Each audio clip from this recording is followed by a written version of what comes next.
Bismillahirrahmanirrahim. Assalamualaikum warahmatullahi wabarakatuh. Innal hamdalillah, salatu wassalamu ala Rasulillah alladzi la nabiyya ba'da amma ba'd. Syukur alhamdulillah, disyukur kepada Allah Subhanahu wa taala yang mana masih memberikan kita segala nikmat, nikmat barokah, nikmat kesehatan dan seluruh nikmat yang luar biasa. Selalu saya menyampaikan, perbanyaklah kita mensyukuri atas nikmat yang Allah berikan kepada kita. Karena dengan kita bersyukur, dengan kita mensyukuri atas nikmat yang Allah berikan kepada kita, atas rezeki yang Allah berikan kepada kita, maka akan Allah tambah nikmat tersebut. Namun ketika kita tidak pernah bersyukur, tidak pernah mensyukuri atas apa yang Allah berikan kepada kita, atas nikmat yang Allah berikan kepada kita, niscaya ingat satu hal, azab Allah sangatlah pedih. Tak lupa salawat beringkan salam kita hadiahkan kepada junjungan baginda Nabi Agung Nabi Rasulullah sallallahu alaihi wasallam. Allahumma salli wa sallim wa barik alaihi. Yang mana insyaallah dengan kita berbanyak bersolawat, dengan kita berbanyak berzikir, dengan kita berbanyak membaca hadis-hadis, kelak kita semua mendapatkan syafaat. Amin Allahumma amin. Salam hormat, salam sayang, salam santun, salam seduluran, salam bahagia untuk para sahabat-sahabat, untuk para subscriber, untuk para netizen yang mana mudah-mudahan sahabat-sahabatku semuanya, saudaraku semuanya, para dulurku semuanya selalu dalam lindungannya Allah Ta'ala. Apa yang menjadi niat, apa yang menjadi hajat, insya Allah Allah kabulkan. Intinya biiznillah kita yakin kepada Allah Ta'ala. Mudah-mudahan karena keyakinan kita kepada Allah Ta'ala, Allah akan memberikan hakul yakin. Apa tuh hakul yakin? Hak dari keyakinan kita. Maka segala sesuatu, apapun yang kita inginkan, tidak ada yang tidak mungkin bagi Allah. Apapun yang kita inginkan, karena yang terlihat mustahil bagi kita belum tentu terlihat mustahil bagi Allah Ta'ala. Dan tidak ada yang mustahil bagi Allah Ta'ala. Kun fayakun. Ketika Allah bilang jadi, maka jadilah. Itu tadi. Intinya kita yakin aja. Yakin, usaha gitu sahabat. Jalani proses gitu. Karena tidak ada namanya sebuah proses itu mengkhianati hasil sahabat. Tidak ada proses yang mengkhianati hasil. Nah, intinya yakin. Backingnya pusat loh. Siapa backingnya? Allah Ta'ala. Sallallahu alaihi Nabi Muhammad.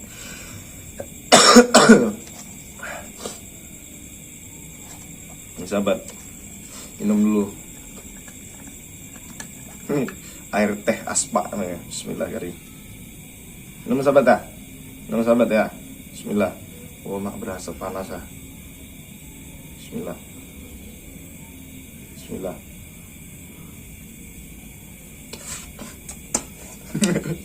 Panas sahabat. Dari sini aja lah. Gak sanggup tenggorokanku sahabat.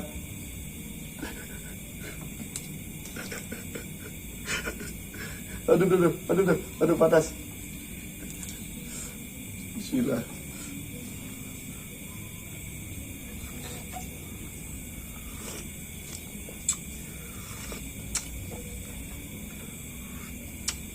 Saya kira saya sudah sakti sahabat. Saya kira sakti urung. Baik sahabat, sebelumnya kita salawatan dulu. Ini yang paling utama, santri dari si Kodrat. Nah, sudah saya temui sekarang. Tapi sebelum kita itu salawatan dulu, karena apapun ceritanya, tujuan dari konten saya ini adalah sebagai motivasi supaya kita lebih cinta lagi dengan salawat. A'udzubillahi minasyaitonir rajim. Bismillahirrahmanirrahim. Ya Tawwab tub alaina, Ya Tawwab tub alaina, warhamna wanzur ilaina, warhamna wanzur ilaina, khudh yamina, khudh yamina al-sabilin nakibina, khudh yamina, khudh yamina al-sabilin nakibina, wattaqillah ta'ala al-maqalil mulhidina wattaqillah ta'ala al-maqalil mulhidina. Salam Nabi Muhammad. Mudah-mudahan kita bersolat kepada baginda Nabi Rasulullah, insyaallah kelak kita semua mendapatkan syafaat. Amin Allahumma amin. Nah sahabat ya, ini agak flu memang nih, suara pun agak gimana tuh. Makanya ini saya minumnya sahabat ya, ini kan air teh nih, ini dicampur madu sahabat. Nah, dicampur madu sahabat. Ini madu asma nih, nih. Tahu sahabat kameramen. Ini warnanya kayak gini sahabat. Ini campur madu sahabat. Udah terbukti. Bismillah. Pokoknya dijamin sehat. Baik sahabat-sahabat, di sini saya sebelum sudah sama Mbak Aisyah sahabat. Jadi Mbak Aisyah ini, yang mana beliau ini adalah santrinya si Kodrat. Tapi beliau ini belum sempat melakukan ritual pemanggilan korin sahabat. Kenapa tah kameramen? Oh, Koremor. terus mana terus? Goyang gini tadi soal kameranya. Geser kamera tadi. Oh geser goyang ah. Mending nanti nonton. Mana Mbak Aisyah? Mbak Aisyah, ini Mbak Aisyah. Udah usah takut Mbak Aisyah, enggak apa-apa, sini aja. Oh Masya Allah. Ah sini aja. Ini Mbak Aisyah ya. Mbak Aisyah. Apa? Ini bener kan namanya Mbak Aisyah kan? Iya Mas, saya Aisyah. Jadi Mbak Aisyah nih, Mbak Aisyah di sini enggak usah takut ya. Tapi saya nggak ada apa-apain kan Mas? Enggak kok, saya enggak apa-ngapain. Saya juga Ustadz ya, walaupun kata orang bilang itu Ustadz konten. Cuman insya Allah enggak apa-apa kok. Kan gini Mbak, saya kan kenal sama Mbak tuh kan dari Kodrat. Mbak kan sentrinya Kodrat nih, Ustadz Kodrat kan. Karena gini, sebelum saya menjelaskan lebih detailnya, karena ini kan saya dengar-dengar, saya get informasi, Mbaknya ini kan salah satu santri baru di Kodrat kan, benar kan? Iya Mas, benar. Itu Mbak, ini maaf ya, saya nanya-nanya sih, sudah berapa lama Mbaknya ini mondok dengan si Kodrat itu? 3 tahun Mas. 3 tahun. Iya.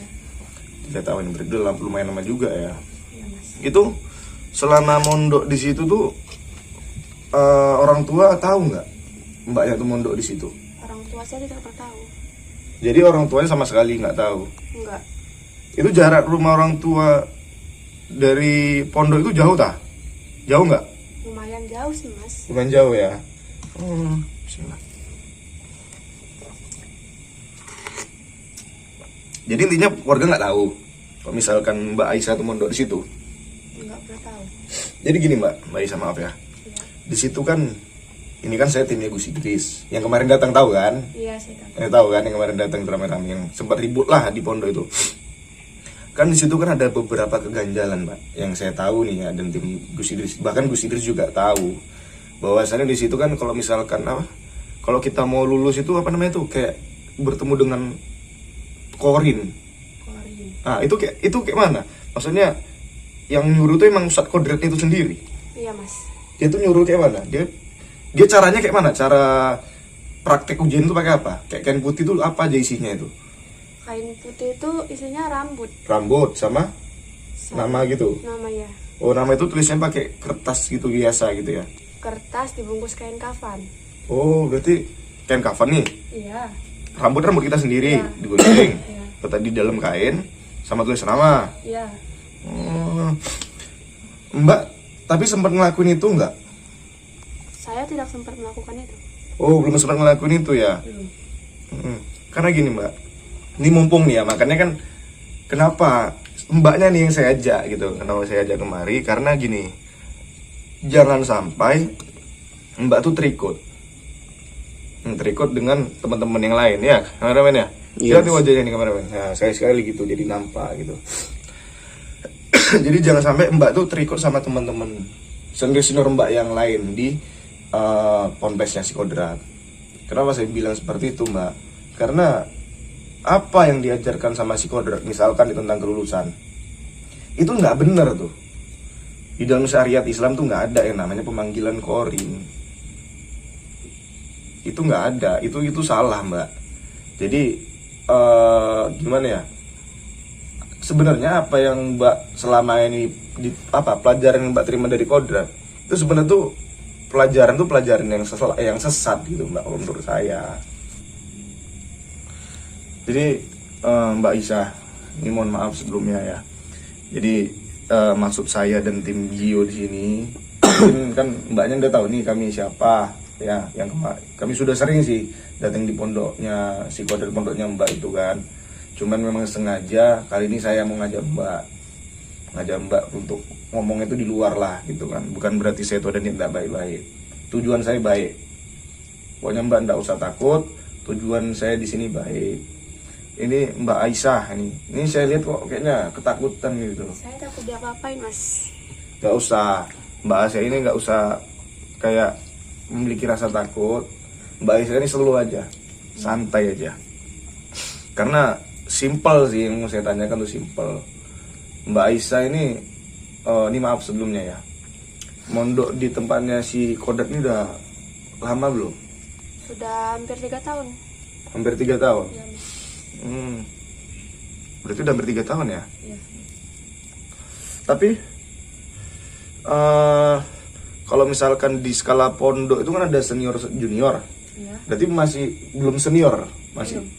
Oh, masih ada seniornya lagi ya. Ya. Berarti masih, kalau dibilang kelas 2. Iya. Kelas 2. Iya. Jadi gini, Mbak. Ini saya mau nanya nih. Selama 3 tahun.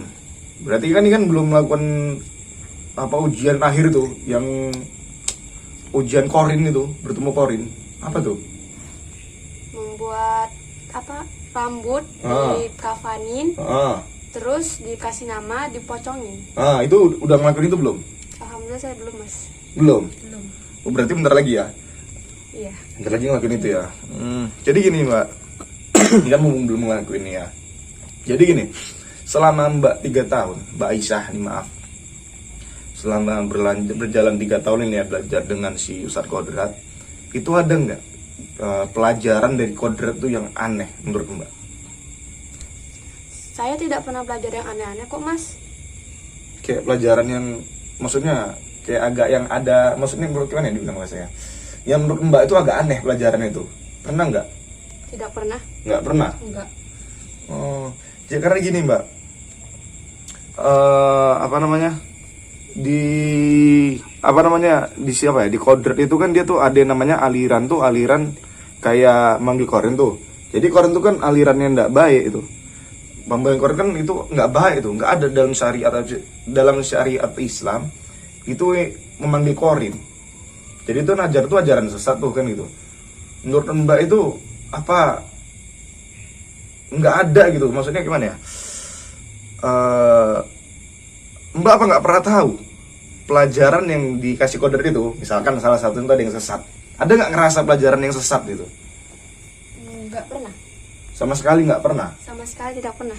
Karena kalau membagi korin itu pelajaran yang sesat tuh Mbak. Nggak ada dalam Islam tuh yang namanya memanggil korin tuh nggak ada. Dalam syariat Islam tuh nggak ada gitu. Makanya cuma si Kodrat lah ini yang buat ujian kalau mau lulus itu harus manggil korin. Itu sesat loh Mbak. Makanya di sini tujuan Ana manggil Mbak ini maksudnya gini, lebih baik Mbak itu keluar dari pondoknya si Kodrat. Kenapa mas nyuruh saya keluar? Karena itu tadi saya bilang gitu, apa yang diajarkan si Kodrat itu nggak baik, itu di luar dari syariat Islam. Tapi masnya aja nggak tahu tentang pelajaran Ustadz Korin. Ya tentang korin tadi, maksudnya saya nggak tahu tentang pelajaran korin kan. Ya. Itu korin itu sama saja kita tuh memanggil iblis. Jadi badan kita ini, jasad kita dibuat perjanjian supaya bisa digunakan sama iblis. Itu perjanjian sama iblis. Jadi pelajaran tentang korin itu nggak benar, itu nggak ada dalam syariat Islam.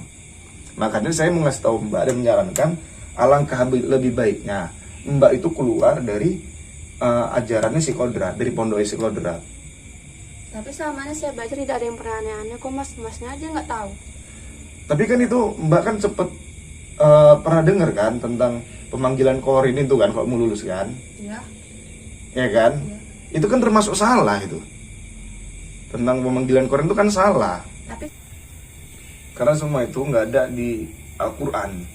Ustadz Kodrat mengajari kami menggunakan Al-Quran. Iya. Itu kan hanya kata-kata dia doang. Bahwasanya santriku ini yang saya ajarkan itu sesuai Al-Quran gitu. Tapi di Al-Quran itu nggak ada yang namanya pemanggilan korin, Mbak Aisyah. Itu salah gitu. Tapi semuanya melakukan itu mas. Iya, karena gini, apa yang dilakukan si Kodrat itu udah syirik larinya. Karena ibarat gini, pemanggilan korin tuh gini, itu adanya perjanjian dengan sebangsa iblis. Itu nggak boleh. Jadi dia tuh melakukan suatu hal yang syirik, yang lari dari ajarannya Kanjeng Nabi, yang lari dari syariat Islam, itu ditutupi atau disampul dengan ilmu-ilmu Islam, dengan ilmu-ilmu agama. Padahal apa yang diajarkan itu tidak sesuai sama Al-Quran gitu. Makanya di sini saya menyarankan alangkah lebih baiknya Mbak Aisyah ini, yuk kita sama-samalah kita keluar dari sini, dari pondoknya si Kodrat gitu loh. Maka apa? Enggak lah mas, saya lebih percaya Ustadz Kodrat. Gini loh Mbak, kenapa saya dan Gus Idris dan tim juga itu berusaha keras untuk memberantas si Kodrat, karena yang diajarkan itu nggak sesuai dengan syariat Islam gitu loh. Tapi saya percaya syariat Islam dari Ustadz Kodrat. Iya, dia tuh namanya aja syariat Islam, tapi yang diajarkan itu nggak sesuai dengan syariat. Lebih baik Mbak, yuklah kita kembali, saya ajarkan yang benar-benar, saya ajarin kok yang sesuai dengan Al-Quran itu seperti apa, yang sesuai dengan syariat itu seperti apa. Karena tentang pemanggilan korin itu tidak ada dalilnya, tidak ada hadisnya. Itu dosa. Sama dengan kita tuh syirik. Syirik itu dosanya besar gitu. Bagusan Mbak, yuk sama saya kita keluar, kita pergi dari pondoknya si Kodrat. Gimana? Enggak lah mas. Bismillahirrahmanirrahim. Gini aja Mbak, maaf. Ini bukan saya secara paksa, tapi ini demi kebaikan Mbak ya. Enggak, saya enggak apa-ngapain. Mbak enggak usah takut. Intinya ini demi kebaikan Mbak. Bismillahilladzi la yadurru ma'asmihi syai'un fil ardi wala fis sama'i wa huwas samiul 'alim. Bismillahilladzi la yadurru ma'asmihi syai'un fil ardi wala fis sama'i wa huwas samiul 'alim. Bismillahilladzi la yadurru ma'asmihi syai'un fil ardi wala fis sama'i wa huwas samiul 'alim. La haula wala quwwata illa billahil 'azim.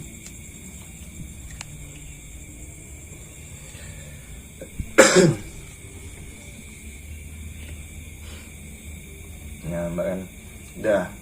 Ini sahabat, ini secara paksa nih sahabat, kita bersahabat sampai tertidur nih sahabat. Ini, lihat sana nih. Nah gitu lah tuh. Nah, jadi ini gimana caranya? Ini harus kita bawa secara paksa, yang mana supaya dia tuh tidak terhasut lagi sama si Kodrat sahabat. Jadi mau terlihat baik tidak baik, intinya tujuan saya itu karena Allah Ta'ala. Jadi saya mau berusaha supaya Mbak Aisyah tadi bisa bener-bener lah, karena kan kasihan Mbak Aisyah ini jauh-jauh mau belajar ya, mau belajar jadi lebih baik, lebih paham dengan syariat Islam, malah jumpanya seperti si Kodrat. Yang ada apa? Diajarkan tentang ilmu-ilmu yang sesat, yang mengatasnamakan syariat, yang mengatasnamakan kata sesuai dengan anjuran Al-Quran dan hadis. Padahal di dalam Islam tidak ada yang namanya pemanggilan korin. Tidak ada. Mana ada ujian, saya baru dengar di pondok ada namanya ujian, itu ujian pemanggilan korin. Siapa yang bisa bertemu dengan korinnya sendiri, bertemu dengan dirinya sendiri, lulus. Nyopo itu, nggak ada itu sahabat. Ya, nggak ada itu seperti itu. Biasanya kalau pondok itu yang dites itu ya kayak bacaan Qur'annya, hafalan hadisnya, hafalan Qur'annya, seperti itu baru paten. Tapi kalau misalnya untuk bertemu dengan korin, nggak ada itu semua. Itu di luar dari syariat Islam. Jadi sahabat ini akan saya bawa paksa gimana caranya gitu, tujuan kita baik ya. Jadi mohon doanya ya. Saya akhirnya saya Al-Fakir Masre. Ya, untuk sahabat-sahabat ingin memesan madu ruqyah dari Masre, bisa hubungi di nomor 0813 9772 3334 atau nomor di bawah ini sahabat. Jadi untuk pemesanan madu ruqyah hubungi di nomor di bawah ini. Saya Al-Fakir Masri, saya akhiri. Assalamualaikum warahmatullahi wabarakatuh. Salam wa salawati, tinggalkan maksiate, wajalahi salat ka Rasulullah. Salam sayangku buat semuanya.